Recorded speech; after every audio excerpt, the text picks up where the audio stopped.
రైతు సోదరులకు స్వాగతం. ఆంధ్రప్రదేశ్ ప్రభుత్వం రైతులకు ఒక గుడ్ న్యూస్ అందించింది.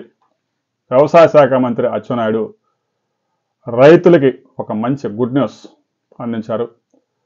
ఇప్పటి వరకు భూమి ఎవరి పేరు మీద ఉందో ఆ రైతులకు మాత్రమే ప్రభుత్వాలు అందించే సాయం అంతా ఉంది. ఈ రైతు భరోసా ప్రస్తుతానికైతే అన్నదాత సుఖీభావ అని పెట్టారు. ఆ పేరుతో వచ్చే సాయాన్ని ఇక నుంచి కౌలు రైతులకు కూడా అందిస్తాము అని ఆయన స్పష్టం చేశారు. కార్డులు లేని వారు కూడా విశిష్ట గుర్తింపు సంఖ్యకు సంబంధించిన కార్డు తీసుకోండి. కౌలు రైతులు కూడా నమోదు చేసుకోండి. 90% మంది కౌలు రైతులే ఉన్నారు. భూమి ఉన్న రైతులంతా వాళ్ళ బిడ్డలను చదివించుకొని వాళ్ళు సెటిల్ అయిన తర్వాత వ్యవసాయాన్ని ఎత్తి పక్కన పడేస్తూ ఉన్నారు. ఇంకా సాగు చేసి విసిగి వేసారిపోయి ఉంటున్నారు. అందువల్ల ఇక భూమి లేని కూలీలు కౌలు రైతులుగా మారారు. పెద్ద ఎత్తున పెట్టుబడి పెట్టి సాగు చేస్తూ ఉన్నారు. కేంద్ర రాష్ట్ర ప్రభుత్వాలు ఇచ్చే సాయం భూమి ఎవరి పేరు మీద ఉంటే వారికే అంతా ఉంది. అందువల్ల కౌలు రైతులకు కూడా కొన్ని కార్డులు ఇచ్చారు. ఆంధ్రప్రదేశ్లో 13 లక్షల దాకా, కొత్తగా మరో 17 లక్షలు ఇవ్వడానికి రాష్ట్ర ప్రభుత్వం సిద్ధమవుతా ఉంది.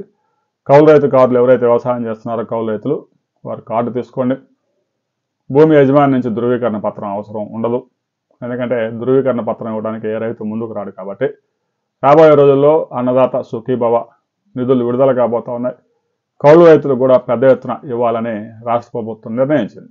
ఎందుకంటే భూమి ఉన్నవాడి పేరులో అకౌంట్లో పోయి డబ్బులన్నీ పడతా ఉంటే కౌలు రైతులు వ్యవసాయం చేసేవారు భూమిని దున్ని పంట పండించే అసలైన రైతులకి సాయం దక్కడం లేదు. ఈ విషయంలో రాష్ట్ర ప్రభుత్వం స్పష్టత ఉంది.